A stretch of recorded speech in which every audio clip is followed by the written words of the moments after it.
Biological science prepare అయ్యేటటువంటి aspirants అందరికి కూడా ఇంటర్మీడియట్ లో ఉన్నటువంటి బాటనీ జువాలజీకి సంబంధించినటువంటి అంశాలు ఎక్కువగా రావడానికి అవకాశం ఉంటుంది. సో ఆ ఉద్దేశంతో మనకి ఇంటర్మీడియట్ లో ఉన్నటువంటి ఫస్ట్ ఇయర్ సెకండ్ ఇయర్ సంబంధించినటువంటి బాటనీ జువాలజీకి సంబంధించినటువంటి అంశాలు మన ఛానల్లో గత కొన్ని రోజులుగా చెప్పడం జరుగుతుంది. వాటిలో భాగంగానే మనకి ప్రజెంట్ ఈ రోజు మొక్కలలో ప్రత్యుత్పత్తి ఇంటర్మీడియట్ సెకండ్ ఇయర్ సంబంధించినటువంటి మొక్కలలో ప్రత్యుత్పత్తి అనేటటువంటి చాప్టర్ ని ఆల్రెడీ మన గతంలో డిస్కస్ చేయడం జరిగిందండి.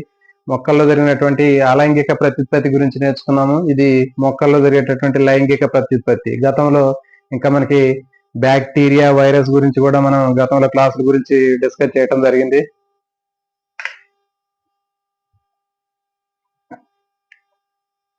బ్యాక్టీరియా వైరస్ సంబంధించినటువంటి అంశాలు కూడా మనం డిస్కస్ చేయడం జరిగింది. ఈ రోజు టాపిక్ మనకి ఏంటంటే సెకండ్ ఇయర్ లో ఉన్నటువంటి మొక్కల్లో లైంగిక ప్రత్యుత్పత్తి. మొక్కల్లో లైంగిక ప్రత్యుత్పత్తి అనేది ఏ విధంగా ఉంటుంది అనేది మనం చూద్దాం.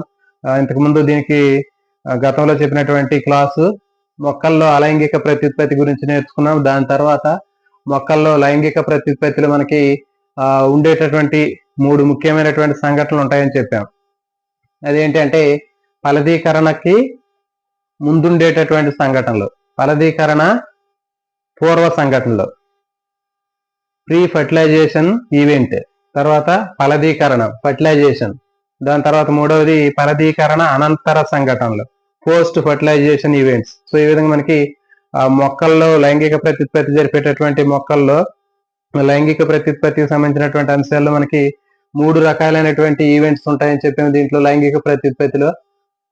అదేంటంటే ఫలదీకరణ కంటే ముందుండేటటువంటి దశలు, అంటే ఫలదీకరణ కంటే ముందుండేటటువంటివి పూర్వ ఫలదీకరణ దశ అంటారు, ప్రీ ఫర్టిలైజేషన్ ఈవెంట్ అంటారు. దాంట్లో సంయోగ బీజాలు ఏర్పడటము, సంయోగ బీజాలు చేరటం, అంటే ఆ సంయోగ బీజాలు కలయిక చెందటం అనేటటువంటిది మనకి ఫలదీకరణ పూర్వ దశల్లో మనకి నేర్చుకోవటం జరుగుతుంది. ఫలదీకరణ పూర్వ సంఘటన అంటారు, ప్రీ ఫర్టిలైజేషన్ ఈవెంట్.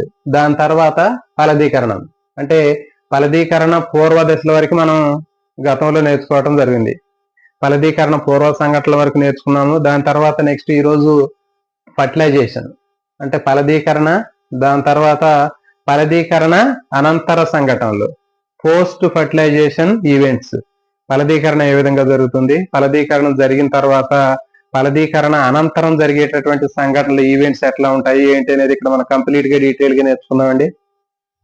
ఈ చాప్టర్ మీకు 100% మీకు బాగా ఉపయోగపడుతుంది. ఎందుకంటే ఇప్పుడు మీరు నేర్చుకునేటటువంటి లెసన్ నేర్చుకుంటే దాదాపు 8th class, 7th class, 7th, 8th, 10th, so ఈ దీంట్లో ఉన్నటువంటి మొక్కలకు సంబంధించినటువంటి ఆ ఫలదీకరణకు సంబంధించినటువంటి అంశాలు మొత్తం కూడా మనం ఇక్కడ నేర్చుకోవడానికి అవకాశం ఉంటుంది. సో మనకి లేట్ లేకుండా దీన్ని స్టార్ట్ చేద్దామండి. అంటే మరి ఫలదీకరణం అనేటటువంటి దాన్ని తీసుకున్నట్లయితే పురుష సంయోగ బీజాలు, స్త్రీ సంయోగ బీజాలు, మేల్ గ్యామెట్స్, ఫీమేల్ గ్యామెట్స్, ఇవి రెండు కూడా మళ్ళీ కలవటం వల్ల ఏమవుతుందంటే సంయుక్త సంయోగం అంటారు. మేల్ గ్యామెట్స్, ఫీమేల్ గ్యామెట్స్ రెండు కలవడాన్ని సంయుక్త సంయోగం లేదా సింగమి అని చెప్తారు. దీని ఫలితంగా ఏమవుతుందంటే సంయుక్త బీజం అనేది ఏర్పడుతుంది. పురుష ప్రత్యుత్పత్తి భాగాల్లో ఉన్నటువంటి పురుష సంయోగ బీజాలు, స్త్రీ ప్రత్యుత్పత్తి భాగాల నుంచి వచ్చేటటువంటి స్త్రీ సంయోగ బీజాలు అంటే మేల్ గ్యామెట్స్, ఫీమేల్ గ్యామెట్స్, ఇవి రెండు కూడా కలయిక వలన ఏమవుతుందంటే సంయుక్త బీజం ఏర్పడుతుంది అనేటటువంటి విషయం మనకు తెలుసు. సంయుక్త బీజం అనేటటువంటిది ఏర్పడుతుంది, జైగోట్ ఏర్పడుతుంది అని తెలుసు. మరి ఈ ప్రాసెస్ ఏమంటారంటే సంయుక్త సంయోగం అంటారు. గుర్తుపెట్టుకోండి, సింగమి లేదా సంయుక్త సంయోగం అంటారు. పురుష సంయోగ బీజాలు, స్త్రీ సంయోగ బీజాలు రెండు కలయిక వలన ఏర్పడేటటువంటి దాన్ని సంయుక్త సంయోగం అని చెప్పటం జరుగుతుంది. దీన్ని సంయుక్త సంయోగం లేదా సింగమి అని పిలుస్తారు. అయితే చూడండి, మొక్కల్లో ఫలదీకరణం జరిగితే ఈ విధంగా ఉంటుంది. ఒకవేళ ఫలదీకరణం జరగకపోయినప్పటికీ కూడా మొక్కల్లో ఆ అండాశయం నుంచి కాయ అనేది తయారవుతుంది. ఫలదీకరణం చెందకుండానే అండాశయం మొత్తం ఒక ఫలంలాగా పెరిగినట్లయితే దాన్ని ఏమంటారంటే అనిషేక జననం అని చెప్తారు. పార్థినోకార్పి లేదా అనిషేక జననం అంటారు, అనిషేక ఫలం అంటారు, మనందరికీ తెలుసు. ఫలదీకరణం జరిగితే అంటే పురుష సంయోగ బీజాలు, స్త్రీ సంయోగ బీజాలు, మేల్ ఫీమేల్ గ్యామెట్స్ రెండు కలిస్తే ఫర్టిలైజేషన్ ప్రాసెస్ జరుగుతుంది. అది ఒక ఫలం లాగా తయారవుతుందని తెలుసు మనకి. కానీ కొన్ని సందర్భాల్లో ఫలదీకరణం చెందకుండానే ఆ అండాశయం మొత్తం ఫలంగా మారుతుంది. దీన్ని ఏమని చెప్తారంటే అనిషేక ఫలము, అనిషేక ఫలనము లేదా పార్థినోకార్పి అని పిలుస్తారు.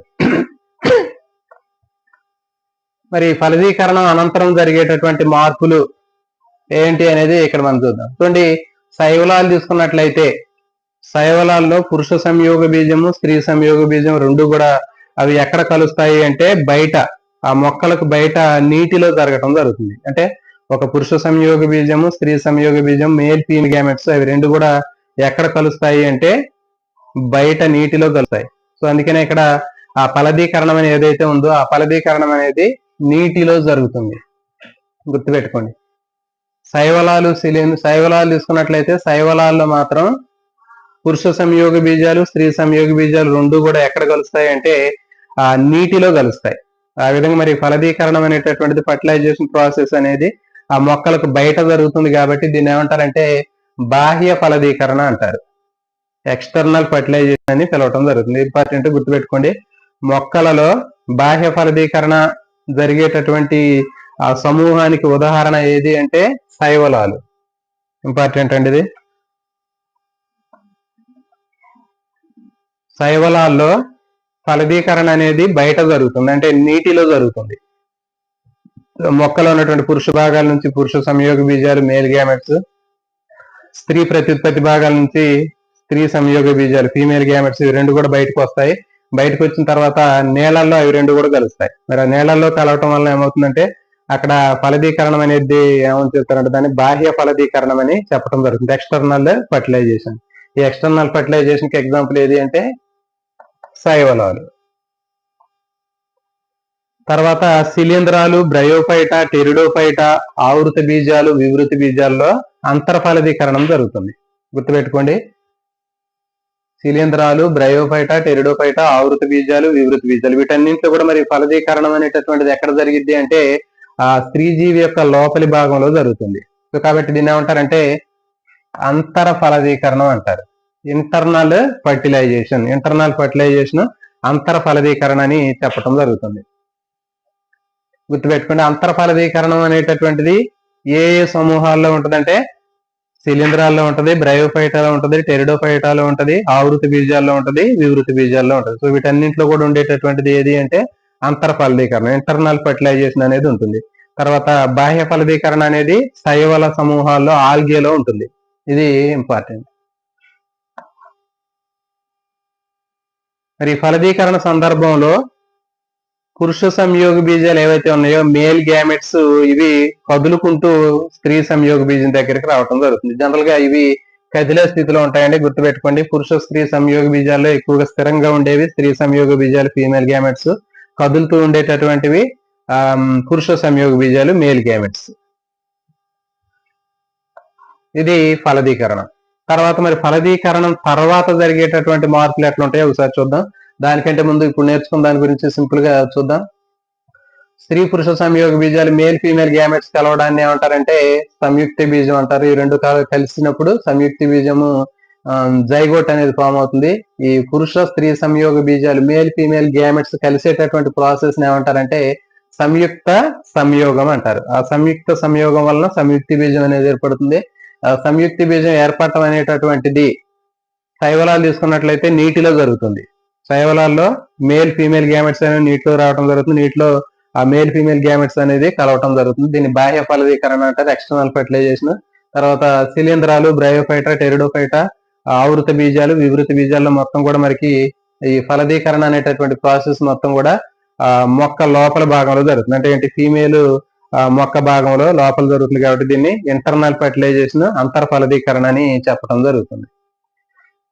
తర్వాత ఫలదీకరణ అనంతరం జరిగేటటువంటి సంఘటనలు, పోస్ట్ ఫర్టిలైజేషన్ ఈవెంట్స్. ఫలదీకరణం జరిగిన తర్వాత జరిగేటటువంటి సంఘటనల గురించి ఇక్కడ మనం తీసుకున్నట్లయితే చూడండి, సంయుక్త బీజం ఏర్పడిన తర్వాత ఆ సంయుక్త బీజం ఎట్లా ఉంటుందంటే బాగా అది పెరగటం అనేటటువంటిది వాతావరణ పరిస్థితిని బట్టి ఉంటుంది. ఏర్పడినటువంటి సంయుక్త బీజం మళ్ళీ అభివృద్ధి చెంది పిండంగా మారి ఒక మొక్కలాగా పెరగటం అనేది ఏమవుతుందంటే వాతావరణ పరిస్థితులను బట్టి ఆ సంయుక్త బీజం అభివృద్ధి చెందటం అనేది జరుగుతుంది. అయితే చూడండి, శైవలాలు శిలీంధ్రాలు తీసుకున్నట్లయితే శైవలాలు శిలీంధ్రాల్లో ఆ సంయుక్తి బీజం అనేది ఎట్లా ఉంటుంది అంటే దాని చుట్టూ గట్టిగా మందంగా ఉన్నటువంటి ఒక కవచం లాంటి పొర ఉంటది. చూడండి ఇక్కడ శైవలాలు శిలీంధ్రాలు తీసుకుంటే దీనికి పైన సంయుక్తి బీజం చుట్టూ మందంగా ఉన్నటువంటి ఒక దృఢమైనటువంటి ఒక కవచం అనేది రెసిస్టెంట్ లేయర్ అనేది ఉంటది. ఇది ఉండటం వల్ల ఏమవుతుందంటే సంయుక్త బీజం ప్రతికూల పరిస్థితుల నుంచి తట్టుకొని జీవించడానికి ఉపయోగపడుద్ది. అదేవిధంగా సంయుక్త బీజంలో ఉన్నటువంటి వాటర్ కంటెంట్ ఏదైతే ఉందో, నీరు ఏదైతే ఉందో, నీరు ఆ సంయుక్త బీజం నుంచి బయటికి పోకుండా కాపాడుతుంది. తర్వాత ఈ సంయుక్త బీజం కొంతకాలం రెస్టింగ్ పొజిషన్ లో ఉంటుంది, అంటే విశ్రాంతి స్థితిలో ఉంటుంది. కొంతకాలం విశ్రాంతి స్థితిలో ఇది ఉంటుంది. నెక్స్ట్ ఏకస్థితిక జీవిత చక్రం తీసుకున్నట్లయితే మనకి శిలీంధ్రాలు తీసుకున్నట్లయితే శిలీంధ్రాల్లో ఏకస్థితిక జీవిత చక్రం అనేది ఉంటుంది. శిలీంధ్రాలు కానివ్వండి, లేకపోతే ఇంకా ఫెర్న్ కానివ్వండి, మాసులు కానివ్వండి, తర్వాత బ్రయోఫైట కానివ్వండి, టెరిడోఫైట కానివ్వండి. సో ఇవన్నిట్లో కూడా మనకి ఏకస్థితిక జీవిత చక్రం అనేది ఉంటుంది. ఏకస్థితిక జీవిత చక్రం అంటే దాంట్లో ఉండేటటువంటి మొత్తం కూడా 2 రకాలైనటువంటి దశలు అనేవి ఉండవు. ఈ మొత్తం కూడా ఏకస్థితిక జీవిత చక్రం అంటారు. అది ఎట్లా ఉంటుంది అనేది నెక్స్ట్ తర్వాత మనకి ఇంకా ఈ లెసన్ మొత్తం కంప్లీట్ అయిపోయిన తర్వాత మనకు అర్థమైంది. చూడండి, ఏకస్థితిక జీవిత చక్రం ఉన్నటువంటి వాటిలో ఎగ్జాంపుల్ ఏంటంటే శిలీంధ్రాలు, తర్వాత బ్రయోఫైట, టెరిడోఫైట, ఇవన్నీ కూడా మనకి ఏకస్థితిక జీవిత చక్రం ఉంటుంది. వీటిలో మరి ఏంటి అంటే సంయుక్తి బీజం వెంటనే క్షయకరణ విభజన చెందింది. అంటే వీటిలో ఎట్లా ఉంటుంది అంటే చూడండి, ఇక్కడ శైవలాలు శిలీంధ్రాలు సంయుక్తి బీజం ఏర్పడిన తర్వాత కొంత విశ్రాంతి స్థితిలో ఉంటుందని చెప్పాము. అది కానీ ఇక్కడ శైవలాలు శిలీంధ్రాల తర్వాత మాస్లు ఫెర్న్లు అని చెప్పాం. బ్రయోఫైట, టెరిడోఫైటాకు సంబంధించినటువంటి వాటిలో శిలీంధ్రాలు వీటి అయిపోయిన తర్వాత బ్రయోఫైట, టెరిడోఫైటాకు సంబంధించినటువంటి వాటిలో సంయుక్తి బీజం ఏర్పడిన తర్వాత అది విశ్రాంతి స్థితిలో ఉండకుండా డైరెక్ట్ గా వెంటనే ఏదేమవుతుందంటే విభజన చెందుతుంది, క్షయకరణ విభజన చెందింది. క్షయకరణ విభజన చెందిన తర్వాత ఏకస్థితిలో ఉన్నటువంటి సిద్ధ బీజాలు ఏర్పడతాయి.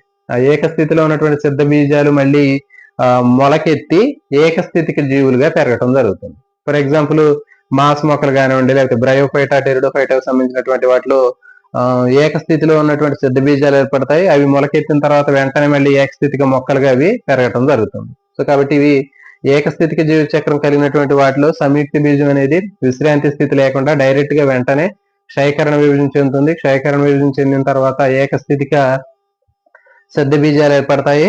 ఆ సిద్ధ బీజాలు మళ్ళీ అభివృద్ధి చెంది ఏకస్థితిలో ఉన్నటువంటి ఆ మొక్కలుగా, జీవులుగా ఎదగటం జరుగుతుంది. ఇది ఏకస్థితిక జీవిత చక్రం కలిగినటువంటి వాటిలో ఉండేది. నెక్స్ట్ మరి ఇంకొకటి ఏంటంటే ద్వయస్థితిక ఏకస్థితిక జీవిత చక్రం అంటారు. ఎక్కువగా మనకి ఆవృత బీజాల్లో ఉండేటటువంటి జీవిత చక్రం ఏంటి అంటే ద్వయస్థితిక ఏకస్థితిక జీవిత చక్రం ఉంటుంది. బయట మనకు కనిపించేటటువంటి ఆవృత బీజాలు మొత్తం కూడా వాటిలో ఉండేటటువంటి జీవిత చక్రాన్ని ద్వయస్థితిక ఏకస్థితిక జీవిత చక్రం అని చెప్పడం జరుగుతుంది. డిప్లో హ్యాప్లాంటిక్ చూడండి, ద్వయస్థితిక ఏకస్థితిక జీవిత చక్రం, డిప్లో హ్యాప్లాంటిక్ లైఫ్ సైకిల్ అని చెప్తారు. ద్వయస్థితిక ఏకస్థితిక జీవిత చక్రం డిప్లో హ్యాప్లాంటిక్ లైఫ్ సైకిల్ అని చెప్పడం జరుగుతుంది. మరి దీంట్లో ఎట్లా జరుగుతుంది అనేది చూద్దాం. ఇక్కడ అంటే ఆవృత బీజాల్లో మొత్తం కూడా ఎట్లా జరుగుతుంది అనేటటువంటి ప్రాసెస్ ఎక్కడి నుంచి ఉంటుందంటే ఇది చాలా చాలా ఇంపార్టెంట్. ఇది మీకు వస్తే దాదాపు 10th క్లాస్ లో ఉన్నటువంటి ఇన్ఫర్మేషన్, మొక్కలకు సంబంధించినటువంటిది, ఫలదీకరణ, తర్వాత 7th క్లాస్ లో ఉన్నటువంటి అంశాలు మొత్తం కూడా మనకి ఇక్కడ కవర్ అవ్వడానికి అవకాశం ఉంటుంది.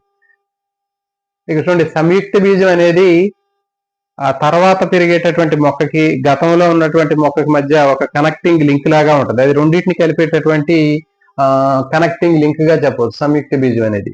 అంటే ఒక మొక్క నుంచి వచ్చినటువంటి సంయుక్త బీజం ఏదైతే ఉందో ఆ సంయుక్త బీజం మళ్ళీ పెరిగి ఇంకొక మొక్కనే ఇస్తూ ఉంటుంది. కాబట్టి 2 తరాలని కలిపేటటువంటి ఒక కనెక్టింగ్ లింక్ గా మనం ఈ సంయుక్త బీజాన్ని చెప్పవచ్చు. నెక్స్ట్ ఏంటంటే పిండజన్నం.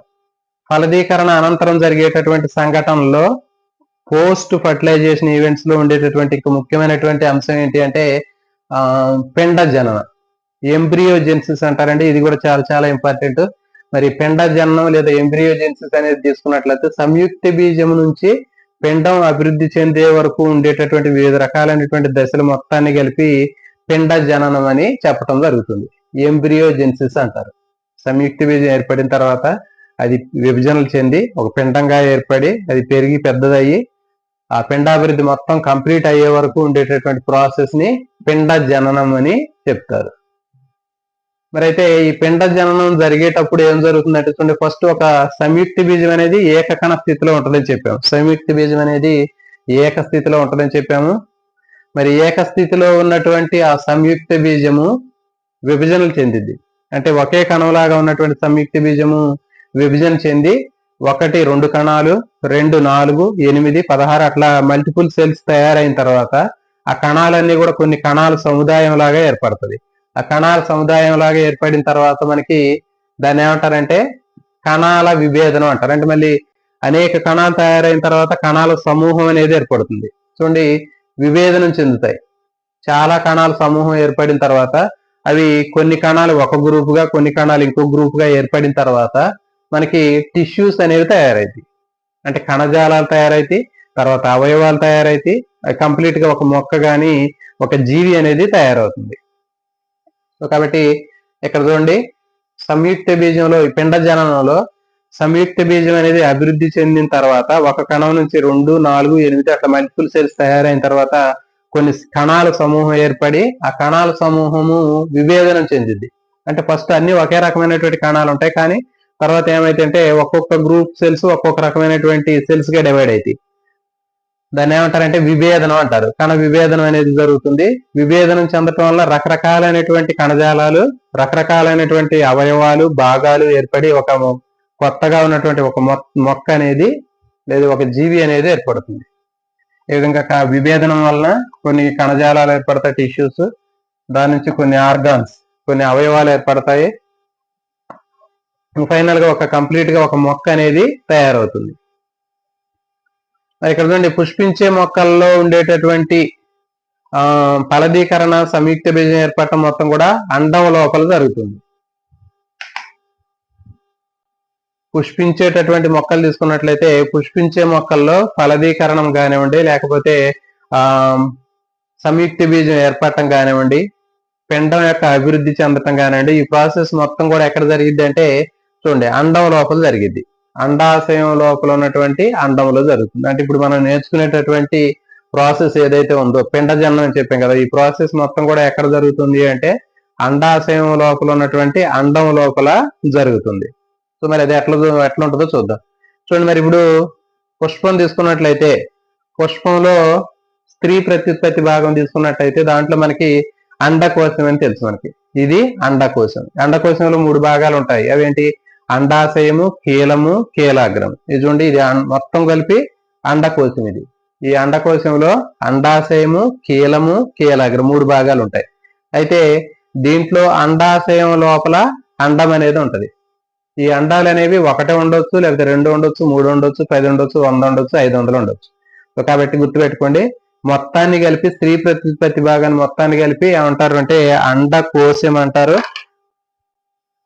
అండకోశం లోపల మనకి అండాలు అనేవి ఉంటాయి. ఓకే, అండకోశం లోపల అండాశయం ఉంటుంది, దాని లోపల అండాలు అనేవి ఉంటాయి.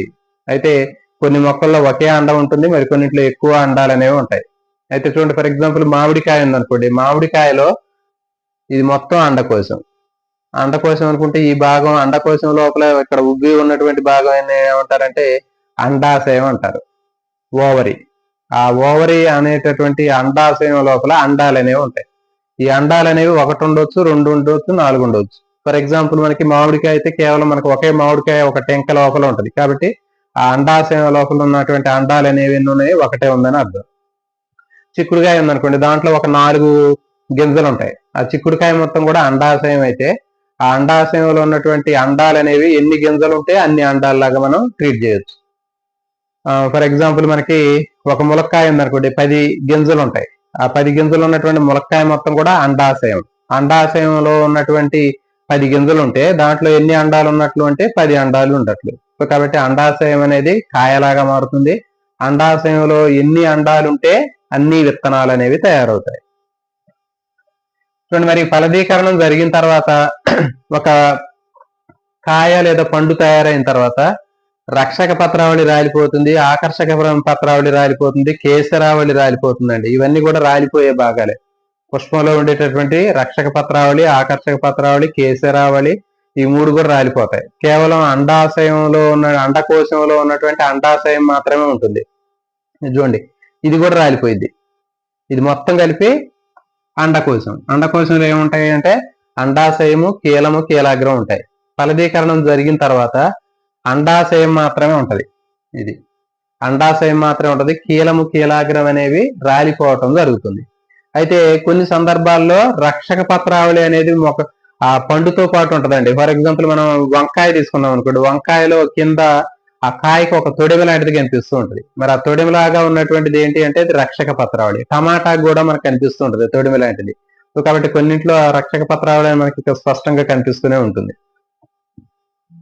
ఇంకా చూడండి టమాటా, వంకాయలు తీసుకున్నట్లయితే రక్షక పత్రావళి అనేది ఒక తొడిమలాగా మనకు ముచ్చికలాగా కనిపిస్తూ ఉంటుంది. అండాశయం మొత్తం ఫలంలాగా మారుతుంది. అండాలు అనేవి విత్తనాలలాగా మారతాయి. తర్వాత అండ కవచం అనేది విత్తన కవచాలలాగా మారతాయి. ఫర్ ఎగ్జాంపుల్ మనకి బఠానీలు తీసుకున్నాం అనుకోండి, బఠానీల్లో ఉన్నటువంటి ఆ బఠానీ గింజలు తీసుకున్నట్లయితే పొట్టు అనేటటువంటిది ఏంటి అంటే మనకి అండ కవచాలలాగా చెప్పవచ్చు. అండ కవచాలు అనేవి విత్తన కవచాలలాగా ఉంటాయి.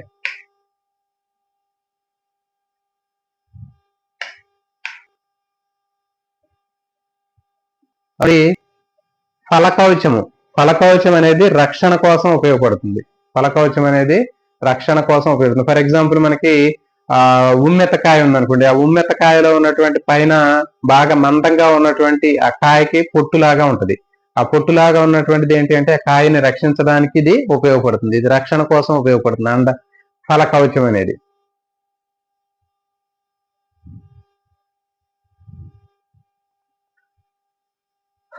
ఓకే, ఇది దీనికి సంబంధించినటువంటి అంశం అండి. చూడండి ఇక్కడ వరకు మనకు అయిపోయింది. సంయుక్త బీజం అనేది విభజన చెందిన తర్వాత దాన్ని ఏమంటారంటే కణ విభేదనం అంటారు. తర్వాత కణజాలాలు ఏర్పడతాయి, అవయవాలు ఏర్పడతాయి, ఒక మొక్క అనేది ఏర్పడుతుంది. తర్వాత పుష్పం తీసుకున్నట్లయితే మొక్క మొత్తంలో కూడా పుష్పం లోపల ఈ భాగాలన్నీ కూడా ఫలదీకరణం అనేది జరుగుతుంది. ఫలదీకరణం సంయుక్త ఏర్పడటం అనేది మొత్తం కూడా అండం లోపల అంటే పుష్పం లోపలే జరుగుతాయి. దీంట్లో ఫలదీకరణం తర్వాత రక్షక పత్రావళి, ఆకర్షక పత్రావళి, కేసరావళి రాలిపోతాయి. కేవలం కొన్నింట్లో మాత్రం టమాటా, వంగ తీసుకున్నట్లయితే రక్షక పత్రావళి అనేది అట్లా తొడిమలాగా కనిపిస్తూ ఉంటుంది. అండాశయం నుంచి కాయ అనేది తయారవుతుంది. నెక్స్ట్ అండాశయం లోపల ఉన్నటువంటి అండాలు విత్తనాలు మారుతాయి. అండానికి ఉండేటటువంటి కవచము విత్తనాల కవచం లాగా మారుతుంది. తర్వాత ఫల కవచం అనేది గట్టిగా మందంగా ఉండి ఆ ఫలాన్ని రక్షించడానికి ఉపయోగపడుతుంది. నెక్స్ట్ మాంగ్రూవ్ మొక్కలు తీసుకున్నట్లయితే మాంగ్రూవ్ మొక్కల్లో చెట్టు మీద ఉన్నప్పుడే ఆ గింజలు మొలకెత్తుతాయండి. ఇది పెక్యులర్ గా ఉన్నటువంటి దీనికి స్పెసిఫిక్ గా ఉన్నటువంటి ముఖ్యమైనటువంటి అంశం. మాంగ్రూవ్ మొక్కల్లో చెట్టు మీద ఉన్నప్పుడే విత్తనాలు అనేవి మొలకెత్తడం జరుగుతుంది. దీన్ని ఏమంటారంటే వివి ప్యారీ అని చెప్పడం జరుగుతుంది. దీన్ని వివి ప్యారీ అంటారు, లేకపోతే శిశుత్పాదనం అని చెప్తారు. వివి ప్యారీ లేకపోతే శిశుత్పాదనం అంటారు. చాలా చాలా ఇంపార్టెంట్ అండి. మరి ఇది ఎందుకు జరుగుతుంది అంటే అవి వాతావరణంలో ఉండేటటువంటి ఒత్తిడిని, ప్రతికూల పరిస్థితుల నుంచి రక్షించుకోవడం కోసం అది ఆ విధంగా చెట్టు మీద ఉన్నప్పుడే అది విత్తనాల్ని మొలకెత్తించుకుంటుంది. సో ఇది చాలా స్పెసిఫిక్ గా ఉన్నటువంటి క్యారెక్టర్. ఎట్లాంటివి చాలా చాలా ఇంపార్టెంట్, ఇవి ఎగ్జామ్స్ లో రావడానికి అవకాశం ఉంటుంది. ఎగ్జాంపుల్ రైజోఫరా అనేటటువంటిది మాంగ్రూవ్ మొక్క అండి. ఈ మాంగ్రూవ్ మొక్క అనేటువంటి రైజోఫరాలో చెట్టు మీద విత్తనాలు రాలి కింద పడక ముందే చెట్టు మీద ఉన్నప్పుడే మొలకెత్తుతాయి. సో దీని ఏమంటారంటే వివి ప్యారీ లేదా శిశు ఉత్పాదన అంటారు. ఇది ఇంపార్టెంట్. Next gymnosperms. వివృత బీజాలు తీసుకున్నట్లయితే వివృత బీజాలు అంటే ఓపెన్ గా అండాలు ఓపెన్ గా ఉంటాయని చెప్పాము. అంటే ఫలానికి బయట విత్తనాలు ఉంటాయని చెప్పాము. ఇవి నగ్న అండాలు ఉంటాయి వీటిలో. నెక్స్ట్ ఆంజియోస్పెర్మ్స్. ఆవృత బీజాలు తీసుకున్నట్లయితే పుష్పం లోపల ఉంటాయి అండాలు. అండాలు అనేవి ఫలం యొక్క లోపల ఉంటాయని చెప్పాము. ఆంజియోస్పెర్మ్స్ అంటే ఆవృత బీజాలు అని చెప్పాము. ఈ ఆవృత బీజాల్లో అన్నింటిలో కూడా మనకి విత్తనాలు అనేవి కాయ లోపల, పండు లోపల మనకి విత్తనాలు కనిపిస్తుంటాయి. ఫర్ ఎగ్జాంపుల్ మామిడికాయ ఉంది అనుకోండి, మామిడికాయ లోపల విత్తనం ఉంటుంది. జామకాయ ఉంది, జామకాయ లోపల విత్తనాలు ఉంటాయి. తర్వాత ఇంకా మనకి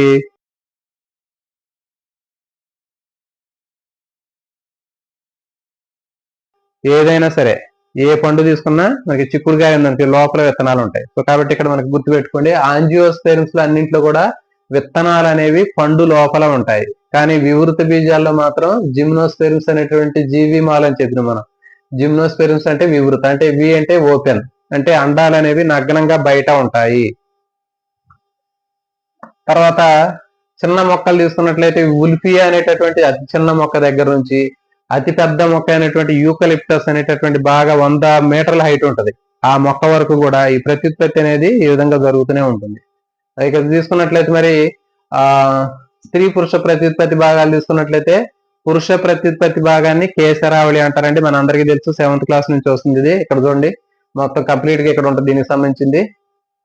పురుష ప్రత్యుత్పత్తి భాగాన్ని కేసరావళి అంటారు. అదే ఇంగ్లీష్ లో అయితే స్టామెన్ అంటారు, యాండ్రూసియం అంటారు. గుర్తుపెట్టుకోండి, యాండ్రూసియం అనేటటువంటి దాంట్లో యాండ్రో అంటే ఏంటి, మేల్ అని అర్థం. ఆండ్రూసియం అంటే పురుషులు సంబంధించినటువంటి అంటే కేసరావళి. తర్వాత దానికే స్టామిన్ అంటారు. గుర్తుపెట్టుకోండి, స్టామిన్ అన్న యాండ్రూసియం అన్న కేసరావళికి ఆ పేరు ఉంటది. పురుష ప్రత్యుత్పత్తి భాగమైనటువంటి కేసరావళికి ఉండేటటువంటి ఇంకా అదనంగా ఉన్న 2 పేర్లు ఏంటి అంటే స్టామిన్, తర్వాత యాండ్రూసియం. అయితే దీంట్లో మనం ఎట్లా గుర్తుపెట్టుకుంటాం అంటే స్టామిన్ అనేటటువంటి దాంట్లో మ్యాన్ అనేటటువంటి పదం ఉంది. మెన్ విమెన్ ఉంటది కదా, మెన్ అంటే ఏంటి, మేలు. సో కాబట్టి ఇట్లా గుర్తుపెట్టుకోండి. స్టామిన్ అనేది ఏంటి అంటే కేసరావళిని స్టామిన్ అంటారు. ఒక్కోసారి ఇంగ్లీష్ లో ఉండేటటువంటి అంశాలు కూడా ఒక్కోసారి మనం గుర్తుపెట్టుకోవడం వల్ల ఉపయోగం అనేది ఉంటుందండి. కేసరావళిని పురుష ప్రత్యుత్పత్తి భాగం అంటారు. దీనికి ఇంకో 2 పేర్లు ఉంటాయి, స్టామిన్ అంటారు, తర్వాత యాండ్రూసియం అని చెప్తారు. ఇది దీంట్లో ఉండే భాగాలు ఏంటి అంటే ఒక పుల్లలాగా ఉన్నటువంటి కేసర దండం ఉంటది, ఫిలమెంట్. దాని చివరి భాగంలో పరాగ కోశాలు అనేటటువంటివి కొన్ని బుడగల్లాగా ఉన్నటువంటి పరాగ కోశాలు ఉంటాయి. ఈ పరాగ కోశం లోపల పరాగ రేణువులు అనేవి తయారవుతాయి. ఈ తయారయ్యేటటువంటి పరాగ రేణువులు పరిపక్వం చెందిన తర్వాత వాటి నుంచి క్షయకరణ విభజన జరిగినటువంటి పరాగ రేణువులు అనేవి బయటికి రావడం జరుగుతుంది. గుర్తుపెట్టుకోండి, పరాగ కోశాల లోపల పరిపక్వం చెందినటువంటి పరాగ రేణువులు ఉంటాయి. ఇవి ఎట్లా తయారవుతాయి అంటే క్షయకరణ విభజన ద్వారా వస్తాయి. గుర్తుపెట్టుకోండి, అండకణాలు కానివ్వండి, తర్వాత శుక్రకణాలు కానివ్వండి, లేకపోతే పరాగ కోశం లోపల ఉన్నటువంటి పరాగ రేణువులు కానివ్వండి, ఇవన్నీ కూడా లైంగిక ప్రత్యుత్పత్తికి సంబంధించినటువంటి మేల్ ఫీమేల్ పార్ట్స్ అన్ని కూడా క్షయకరణ విభజన ద్వారా అవి విభజించి చెందుతాయి. ఇది మొత్తాన్ని కలిపి కేసరావళి అంటారు. దీంట్లో ఈ పుల్లలాగా ఉన్నటువంటి దాన్ని కేసర దండము లేదా ఫిలమెంట్ అంటారు. దీని చివరి భాగంలో మనకి బుడగల్లాగా ఉన్నటువంటి వాటిని పరాగ కోశాలు, యాంథర్ అంటారు. ఆ యాంథర్ లో ఉండేటటువంటి పోలెన్ గ్రెయిన్స్ అనేవి ఉంటాయి. ఈ పోలెన్ గ్రెయిన్స్ అనేవి క్షయకరణ విభజన ద్వారా మియాసిస్ ప్రాసెస్ లో ఇవి తయారవటం జరుగుతుంది. ఇవి పరిపక్వం చెందిన తర్వాత ఈ పరాగ కోశాలు యాంథర్ పగిలిపోయి వాటిలో ఉన్నటువంటి పరాగ రేణువులు బయటికి రావటం జరుగుతుంది. నెక్స్ట్ స్త్రీ ప్రత్యుత్పత్తి భాగం తీసుకుందాం. స్త్రీ ప్రత్యుత్పత్తి భాగం తీసుకున్నట్లయితే అండకోశం అంటారండి. స్త్రీ ప్రత్యుత్పత్తి భాగాన్ని ఏమంటారంటే అండకోశం అంటారు. దీనికి ఇంకా 2 పేర్లు ఉంటాయి, 3 పేర్లు ఉన్నాయి. ఏంటి అంటే పిస్టిల్, గైనోసియం, కార్పల్. సో ఇవి కూడా ఖచ్చితంగా గుర్తుపెట్టుకోవాలండి. చూడండి, యాండ్రూసియం అంటే మేలు, పురుష ప్రత్యుత్పత్తి భాగాన్ని యాండ్రూసియం అని చెప్పినాం అంటే కేసరావళిని. గైనోసియం అంటే స్త్రీ ప్రత్యుత్పత్తి భాగం, స్త్రీ ప్రత్యుత్పత్తి భాగాన్ని గైనోసియం అంటారండి. స్త్రీ ప్రత్యుత్పత్తి భాగాన్ని గైనోసియం అంటారు. అంటే చూడండి, మనకి గైనకాలజిస్ట్ అంటారు, అంటే లేడీస్ కి సంబంధించినటువంటి నిపుణులు ఉంటారు కదా, స్పెషలిస్ట్, లేడీస్ స్పెషలిస్ట్, గైనకాలజిస్ట్ అంటారు. సో అదే పేరుతోటి మనం ఇక్కడ ఏం చేస్తున్నాం అంటే గుర్తుపెట్టుకోవాలి, లేడీస్ కి సంబంధించినటువంటిది కాబట్టి ఇక్కడ గైనోసియం అని గుర్తుపెట్టుకోవాలి. గైనోసియం అంటే ఫీమేల్ కి సంబంధించింది. నెక్స్ట్ ఈ అండకోశానికి ఇంకో పేరు ఏంటి అంటే పిస్టిల్. దాంట్లో చూడండి, పిస్టిల్ అనేటటువంటి దాంట్లో స్త్రీ అనేటటువంటి పదాన్ని గుర్తుపెట్టుకోండి. పిస్త్రిల్, స్త్రీ అనేటటువంటి ప్రొనౌన్సియేషన్ వస్తుంది, అది లేడీస్ కి సంబంధించిందని గుర్తుపెట్టుకోండి. కాబట్టి ఇది అండకోశం. నెక్స్ట్ ఇంకో కార్పెల్. కార్పల్ అనేది కూడా స్త్రీ ప్రత్యుత్పత్తి భాగమే, అండకోశమే. దాన్ని ఎట్లా గుర్తుపెట్టుకుంటాం అంటే కార్పెల్లా అంటే దాంట్లో పిల్ల అనేటటువంటి పదాన్ని ఎక్కువగా ఉపయోగిస్తుంటారు. లేడీస్ కి, అమ్మాయిల్ని పిల్ల అని పిలుస్తుంటారు కదా, సో కాబట్టి అట్లా గుర్తుపెట్టుకోండి. కార్పెల్, కార్పెల్ అంటే పిల్ల అని గుర్తుపెట్టుకోండి, అంటే లేడీస్ కి సంబంధించింది. మనకి గైనోసియం. సో కాబట్టి ఇక్కడ గుర్తుపెట్టుకోండి, అండకోశం అనేటటువంటిది స్త్రీ ప్రత్యుత్పత్తి భాగాన్ని అండకోశం అంటారు. దీన్ని గైనోసియం అంటారు, కార్పెల్ అంటారు, పిస్టిల్ అంటారు. ఈ 3 పేర్లు ఉంటాయి దీనికి. మరి అండకోశంలో 3 భాగాలు ఉంటాయండి, అండాశయము, కీలము, కీలాగ్రం. ఈ 3 భాగాలను కలిపి అండకోశం అంటారు. చూడండి, ఈ 3 భాగాలను కలిపి అండకోశం అంటారు. అండకోశంలో ఉండే భాగాలు ఏంటి అని అడుగుతారు. అండాశయము, కీలము, కీలాగ్రం. ఈ 3 భాగాలు అండకోశంలో ఉంటాయి. మరి అండాశయం తీసుకున్నట్లయితే ఇది ఉబ్బిన భాగాన్ని అండాశయం అంటారు. మనకు కనిపిస్తుంది కదా, ఈ ఉబ్బినటువంటి భాగం ఏదైతే ఉంది ఇది అండాశయం. అండాశయం లోపల మనకి అండాలు ఉంటాయి. చూడండి, ఇది అండం. అయితే ఈ అండాశయం లోపల ఉండేటటువంటి అండాలు అనేవి 1 ఉండొచ్చు, 2 ఉండొచ్చు, 4 ఉండొచ్చు, 10 ఉండొచ్చు, 100 ఉండొచ్చు, 1000 ఉండొచ్చు. ఫర్ ఎగ్జాంపుల్ చిక్కుడుకాయ ఉంది. చిక్కుడుకాయ మొత్తం కూడా మనకి కనిపించే చిక్కుడుకాయ అనేది ఏంటి అంటే అండాశయం. ఓకేనా? ఈ అండాశయానికి చూడండి, ఇది అండాశయం పైన ఇది కీలము, ఇది కీలాగ్రం. ఇవి రాలిపోతాయండి. ఫలదీకరణం జరిగిన తర్వాత ఈ మొత్తాన్ని అండకోశం అని చెప్పాం కదా, ఇది అండాశయము, కీలము, కీలాగ్రం. అండాశయము, కీలము, కీలాగ్రంలో ఫలదీకరణం జరిగిన తర్వాత, పరాగ సంపర్కము ఫలదీకరణం జరిగిన తర్వాత ఈ అండాశయ భాగం మాత్రమే ఉంటది. ఇది కాయ తయారైద్దని చెప్పేది. దీని నుంచి ఈ మిగిలినటువంటి కాడలాగా ఉన్నటువంటి కీలము, దీని చివర ఉన్నటువంటి కీలాగ్రము ఎండిపోతాయి. సో కాబట్టి ఇది అండాశయము. ఈ అండాశయం కంప్లీట్ గా కాయలాగా మారుతుందని చెప్పిన, దీంట్లో ఉన్నటువంటి అండాలు అనేవి విత్తనాల్లాగా మారుతాయని చెప్పాము. ఇప్పుడు ఉమ్మెత్తకాయ ఉందనుకోండి, ఉమ్మెత్తకాయ మొత్తం కూడా అండాశయమే. దాంట్లో ఎన్ని ఒక 500 గింజలు ఉంటాయి. అంటే 500 అండాలు అనేవి ఉన్నాయి కాబట్టి 500 అండాల నుంచి 500 విత్తనాలు అనేవి తయారవుతున్నాయి. సో ఇది అండాశయము, కీలము, కీలాగ్రం. సో ఇవి స్త్రీ ప్రత్యుత్పత్తి భాగాల్లో ఉండేటటువంటి ముఖ్యమైనటువంటి భాగాలు. ఇప్పుడు చూడండి, ఇక్కడికి వద్దాం మళ్ళీ. ఇది అండాశయం. ఉబ్బినటువంటి భాగాన్ని అండాశయం అంటారు. అండాశయం లోపల అండం ఉంటుందని చెప్పాం. ఈ అండం లోపల పిండకోశం ఉంటది. చూడండి, ఇక్కడ మనకి ఎల్లో కలర్ లో కనిపిస్తుంది. చూడండి, ఇది మొత్తం ఉబ్బినటువంటిది మొత్తాన్ని అండాశయం అంటారు. ఈ అండాశయం లోపల మనకి కనిపించేటటువంటిది అండము. అండాశయము, అండము. అండం లోపల మనకి పిండకోశం అనేది ఉంటుంది.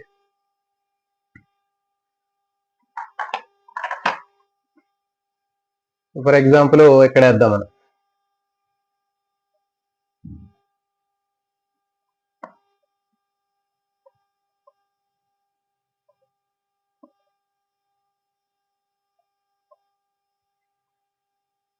ఇది మొత్తం కూడా మనకి ఏంటంటే అండకోశం. అండకోశంలో అండాశయము, కీలము, కీలాగ్రం, ఇట్లా మనకి 3 భాగాలు అనేవి ఉన్నాయి. ఇది మొత్తం కలిపితే అండాశయం. అండాశయంలో అండకోశము, అండకోశంలో అండాశయము, కీలము, కీలాగ్రం ఉంటాయని చెప్పాము.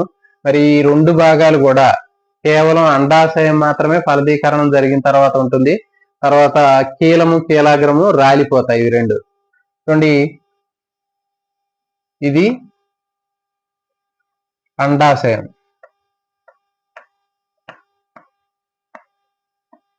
ఇది అండాశయం, ఇది కీలము, ఇది కీలాగ్రం. ఇప్పుడు చూడండి, ఫలదీకరణ అనంతరం కీలము, కీలాగ్రం రాలిపోతాయి. ఈ కేవలం అండాశయం మాత్రమే ఉంటుంది. ఇప్పుడు ఈ అండాశయం లోపల మనకి ఇది అండం. అండాశయం లోపల అండం ఉంటుందని చెప్తాము. ఇది అండము. అండాశయం లోపల ఉండేది అండం. అండం లోపల పిండకోశం ఉంటుందండి. ఇది పిండకోశం, ఇది పిండకోశం.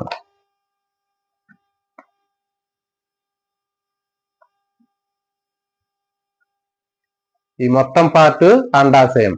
తర్వాత దీనికి లోపల ఉన్నటువంటిది అండం. అండం లోపల ఉన్నది పిండకోశం.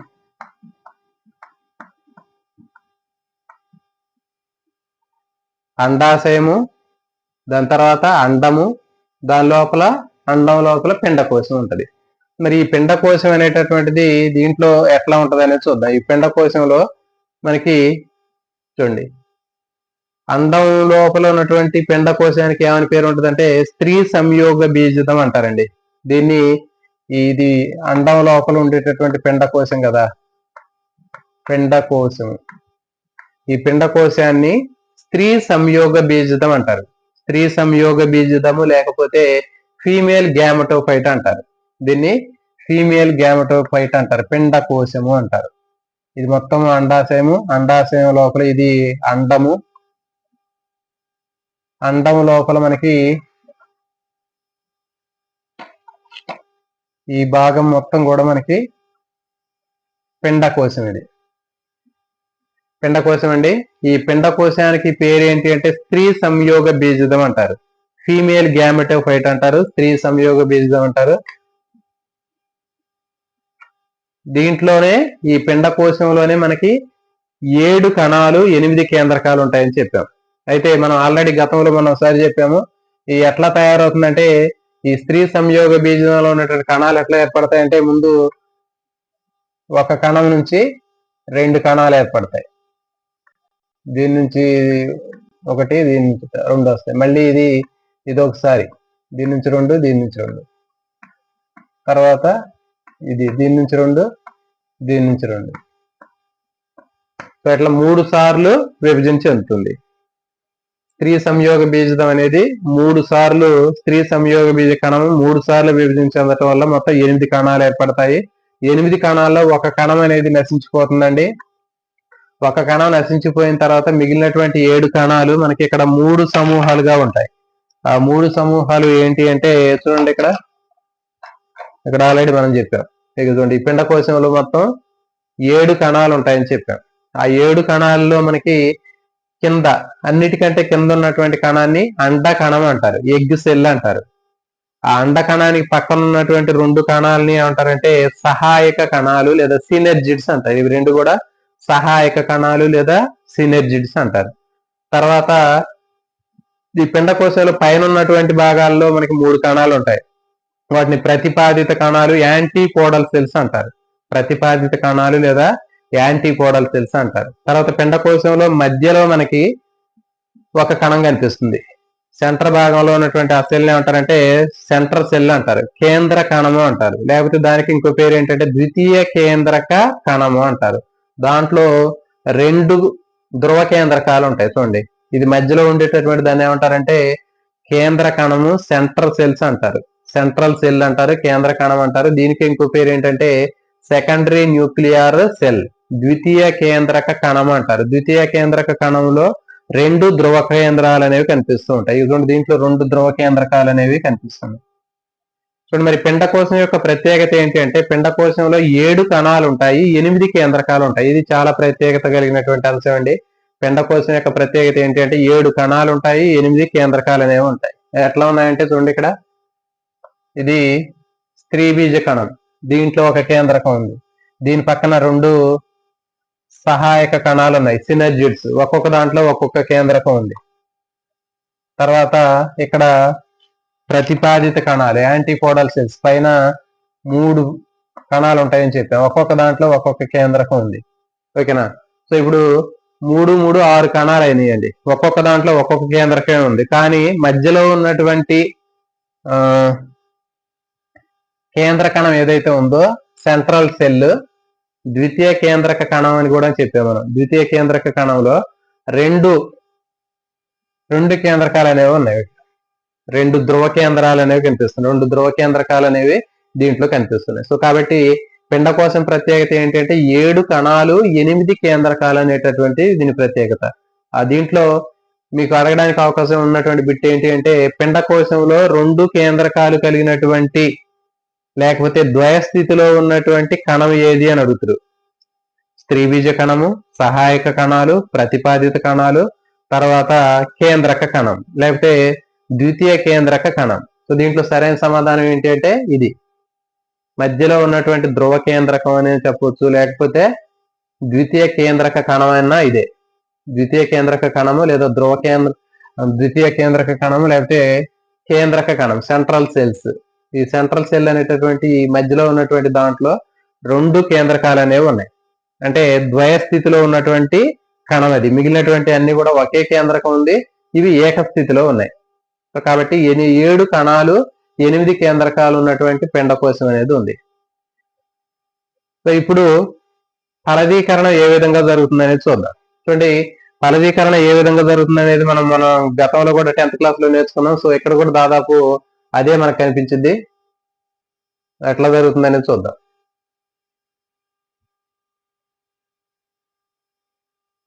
ఇక చూడండి, ఇక్కడ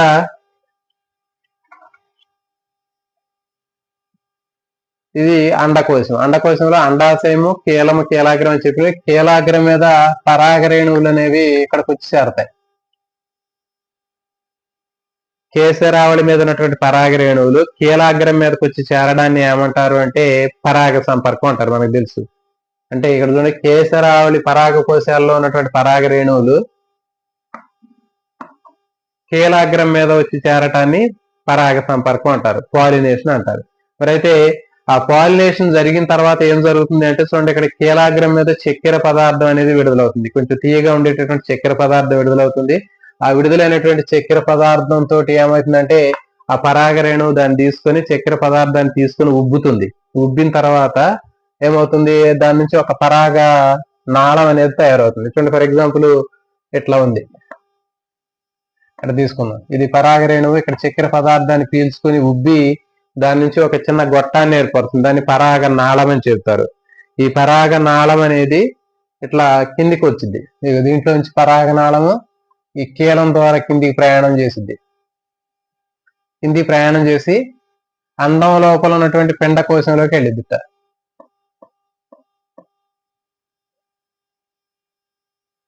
ఈ విధంగా కీలాగ్రం మీద పరాగ రేణువు పడి మొలకెత్తి పరాగనాళాన్ని ఏర్పరిచి ఆ పరాగనాళము ఈ కీలం ద్వారా కిందకు వచ్చి కింద ఉన్నటువంటి అండం లోపలికి పోయి అండం లోపల ఉన్నటువంటి పిండ కోశంలోకి పోవటం జరుగుతుంది. మరి ఈ పిండ కోశంలో పోయిన తర్వాత ఆ పరాగనాళం చివర చూడండి 2 పురుష సంయోగ బీజాలు ఉంటాయి, గుర్తుపెట్టుకోండి. ఇక ఇట్లా లోన పోయిన తర్వాత 2 పురుష సంయోగ బీజాలు పరాగనాళం చివరి భాగం చిట్లిపోయి దాంట్లో ఉన్నటువంటి 2 మేల్ గ్యామెట్స్ అనేవి బయటకు వస్తాయి. పురుష సంయోగ బీజాలు అనేవి రావటం జరుగుతుంది.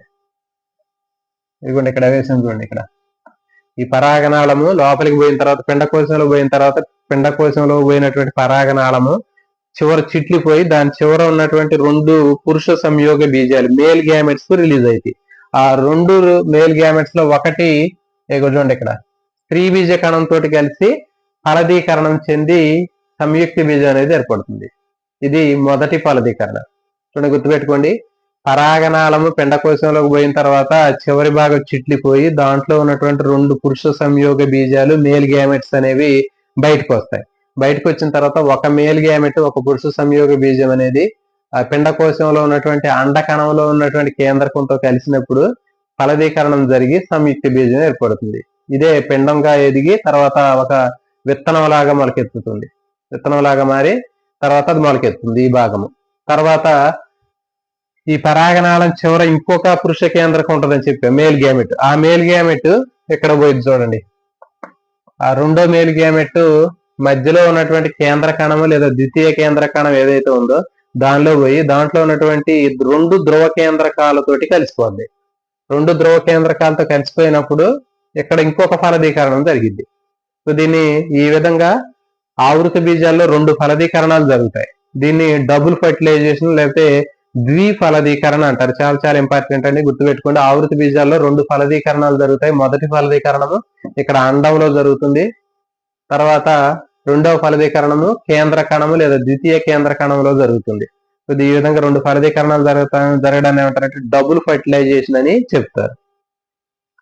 మరి రెండవ ఫలదీకరణం జరగటం వల్ల ఏమవుతుంది చూడండి. ఇక్కడ మొదటి ఫలదీకరణం చెందటం వల్ల ఆ అండకణం అనేది ఏమవుతుందంటే ఒక విత్తనంలాగా మారి ఒక పిండంలాగా మారి మొలకెత్తుతుందని చెప్పారు. తర్వాత రెండవ ఫలదీకరణం ఫలితంగా ఇక్కడ మనకి ప్రాథమిక అంకురచ్ఛేద కేంద్రకము primary endosperm nucleus primary endosperm nucleus PEN అంటారండి, పిఈఎన్ ప్రైమరీ ఎండోస్పెర్మ్ న్యూక్లియస్ ప్రాథమిక అంకురచ్ఛేద కేంద్రకం అనేది తయారవుతుంది. తర్వాత ఈ ప్రాథమిక అంకురచ్ఛేద కేంద్రకం నుంచి అంకురచ్ఛేదం అనేది తయారవుతుంది, ఎండోస్పెర్మ్ అంటారు. ఆ ఎండోస్పెర్మ్ అనేది తయారవుతుంది. మరి అంకురచ్ఛేదం లేకపోతే ఎండోస్పెర్మ్ ఏముంటాయంటే ఆ విత్తనానికి కావాల్సినటువంటి పోషకాలు అనేవి ఉంటాయి, చెప్పాం మనం. ఇక్కడ మొదటి ఫలదీకరణం ఫలితంగా ఇక్కడ సంయుక్త బీజం ఏర్పడి అది విత్తనంగా పెరుగుతుందని చెప్పాం కదా. ఆ విత్తనం ఏర్పడిన తర్వాత ఆ విత్తనానికి మొలకెత్తడానికి కావాల్సినటువంటి పెరగడానికి కావాల్సినటువంటి పోషకాలు అందించడానికి మనకి పైన ఉన్నటువంటి అంకురచ్ఛేదం అనేది ఉపయోగపడింది. గుర్తుపెట్టుకోండి, అంకురచ్ఛేదం ఎండోస్పెర్మ్ అనేటటువంటిది రెండవ ఫలదీకరణం ఫలితంగా ఏర్పడింది. దీంట్లో మొత్తం ఏంటి అంటే పోషకాలు ఉంటాయి, మంచి పోషక విలువలు కలిగినటువంటి పదార్థం అనేది ఎండోస్పెర్మ్ అంకురచ్ఛేదం. అదేంటి అంటే విత్తనం మొలకెత్తేటప్పుడు పిండానికి కావాల్సినటువంటి పోషక పదార్థాలనేది అందించడం జరుగుతుంది. ఆ ఎండోస్పెర్మ్ అనేటటువంటిది మనకి విత్తనాలు ఉన్నాయి. ఫర్ ఎగ్జాంపుల్ చింతగింజ ఉందనుకోండి, చింతగింజ వేయగానే మనకి అది మొలకొచ్చిన తర్వాత బయటికి 2 పప్పు బద్దల్లాగా మనకి గింజలు కనిపిస్తూ ఉంటాయి, 2 పప్పు బద్దలు, బీజదళాలు. సో ఆ బీజదళాలు మొత్తం కూడా ఆ అంకురచ్చదాన్ని ఉపయోగించుకొని అవి మొక్క పెరగడానికి ఇది ఉపయోగపడుతుంది. సో కాబట్టి ఈ విధంగా మొదటి ఫలదీకరణం అనేది జరిగింది, రెండవ ఫలదీకరణం అనేది జరుగుతుంది. ఇక చూడండి, ఇది మనకి దీనికి సంబంధించినటువంటిది. ఈ ప్రతిపాదిత కణాలు, మధ్యలో ఉన్నటువంటి కేంద్ర కణము, దీంట్లో 2 ధ్రువ కేంద్రకాలు ఉంటాయి, కింద ఉన్నటువంటిది అండ కణము, ఎగ్ సెల్, దీనికి 2 పక్కల ఉన్నటువంటి సహాయ కణాలు, సినెర్జిడ్స్ అంటారు. తర్వాత ఇది దీనికి సంబంధించింది.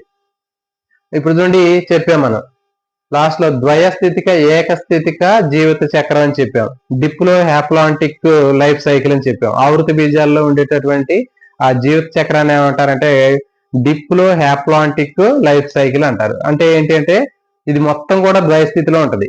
అంటే ఫర్ ఎగ్జాంపుల్ ఏదైనా ఒక మొక్క తీసుకున్నట్లయితే ఆ మొక్క మొత్తం కూడా ద్వయస్థితిలో ఉంటది, కేవలం సంయోగ బీజాలు మాత్రమే ఏకస్థితిలో ఉన్నాయి. చూడండి ఇక్కడ, ఇప్పుడు ఆవృత బీజాల్లో ఏ మొక్క తీసుకున్నప్పటికీ కూడా ఆ మొక్క మొత్తం కూడా ద్వయస్థితిలో ఉంటది, కేవలం ఆ మొక్క నుంచి వచ్చేటటువంటి సంయోగ బీజాలు ఏవైతే ఉన్నాయో, అండ కణాలు, లేకపోతే దీంట్లో వచ్చేటటువంటి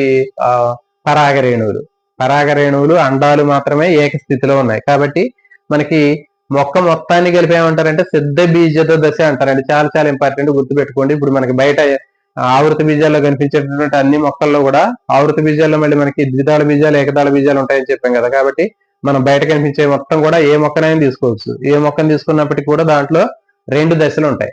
అదేంటంటే సిద్ధ బీజద దశ, స్పోరోఫైటిక్ ఫేజ్. ఆ మొక్కను ఏమంటారంటే సిద్ధ బీజద దశ అంటారు, స్పోరోఫైటిక్ ఫేజ్ అంటారు. ఆ మొక్క నుంచి వచ్చేటటువంటి సంయోగ బీజాలు ఏవైతే ఉన్నాయో, పరాగరేణువులు, అండాలు, అవి ఏకస్థితిలో ఉంటాయి. వాటిని ఏమంటారంటే సంయోగ బీజద దశ అంటారు. సిద్ధ బీజద దశ, సంయోగ బీజద దశ, ఈ 2 కూడా ఒకదాని తర్వాత ఒకటి రావటం జరుగుతుంది. అంటే ఒక మొక్క పెరుగుతుంది, ఆ మొక్క సిద్ధ బీజ దశ, దాంట్లో సంయోగ బీజాలు ఏర్పడతాయి, అంటే పరాగరేణువులు, తర్వాత అండాలు ఏర్పడతాయి, అది సంయోగ బీజ దశ. ఓకేనా. ఆ సంయోగ బీజ దశ మళ్ళీ 2 కూడా కలిసిపోయి సంయుక్త బీజం ఏర్పడి మళ్ళీ ఒక మొక్కలాగా ఏర్పడి మళ్ళీ ఆ మొక్క మళ్ళీ సిద్ధ బీజ దశకి పెరుగుతుంది. సో కాబట్టి ఒక సిద్ధ బీజ దశ నుంచి సంయోగ బీజ దశ, సంయోగ బీజ దశ నుంచి మళ్ళీ ఒక సిద్ధ బీజ దశ, ఇట్లా రొటేట్ అవుతూ ఉంటుంది సైకిల్. సో దీన్ని ఏమంటారంటే ద్వయస్థితిక ఏకస్థితిక విభజన అని చెప్పడం జరుగుతుంది, డిప్లో హ్యాప్లాంటిక్ లైఫ్ సైకిల్ అని చెప్పడం జరుగుతుంది. సో ఇది దీనికి సంబంధించినటువంటి మొత్తం కంప్లీట్ ఇన్ఫర్మేషన్ అండి. దీనికి ఇక్కడ మనకు కనిపిస్తుంది చూడండి, ఒక మొక్క తీసుకున్నట్లయితే ఈ మొక్కలో మనకి ఇక చూడండి సూక్ష్మ సిద్ధ బీజం లేదా పరాగరేణువు అనేది చూడండి, పరాగరేణు మొలకెత్తి పరాగనాళం వచ్చిన తర్వాత పిండకోశంలో పోయిన తర్వాత ఇక్కడ మనకి ఫలదీకరణం జరుగుతుందని చెప్పాము. ఫలదీకరణం జరిగిన తర్వాత మళ్ళీ ఇదేంటంటే సిద్ధ బీజ దశ, ఆ మొక్క పిండం ఏర్పడి ఆ మొక్క మళ్ళీ దాని నుంచి పరాగరేణువులు, తర్వాత అండాలు తయారవటం, ఈ ప్రాసెస్ మొత్తం కూడా ఏంటి అంటే సిద్ధ బీజ దశ. కేవలం పరాగరేణువులు, అండకణాలు మాత్రమే మనకి ఏంటంటే సంయోగ బీజ దశగా చెప్పడం జరుగుతుంది. సో ఇది దీనికి సంబంధించినటువంటి కంప్లీట్ చాప్టర్ అండి. ఇది అయిపోయిన తర్వాత నెక్స్ట్ మళ్ళీ రేపు ఇంకొక చాప్టర్ మనం స్టార్ట్ చేద్దామండి. లైవ్ లో వచ్చినటువంటి ఆస్పిరెంట్స్ అందరికి కూడా లైవ్ ని లైక్ చేయండి, అదేవిధంగా వీడియోని లైక్ చేసేటటువంటి ప్రయత్నం చేయండి, మీ ఫ్రెండ్స్ కి షేర్ చేయండి. దీనికి సంబంధించినటువంటిది మీకు షార్ట్ వీడియోలో కూడా దీన్ని మీకు పెట్టడానికి ప్రయత్నం చేస్తాను. All the best.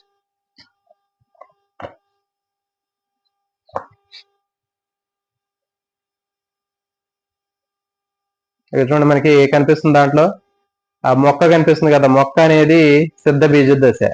ఆ మొక్క నుంచి మనకి పరాగరేణువులు వస్తున్నాయి, తర్వాత అండాలు వస్తాయి, తర్వాత అక్కడ మనకి ఆ గ్రీన్ కలర్ లో ఉన్నటువంటిది ఏంటంటే పరాగరేణువులు, అంటే సూక్ష్మ సిద్ధ బీజాలు, స్థూల సిద్ధ బీజాలు, పరాగరేణువులు, అండాలు కలిస్తే అవి 2 కూడా ఏంటంటే సంయోగ బీజ దశ. అవి 2 కలవగానే మళ్ళీ మనకి ఏమవుతుందంటే ఇక్కడ చూడండి, ఇది ఇక్కడ సంయుక్త బీజం ఏర్పడింది. ఈ సంయుక్త బీజం ఏర్పడితే మళ్ళీ ఇది సిద్ధ బీజ దశ స్టార్ట్ అవుతుంది.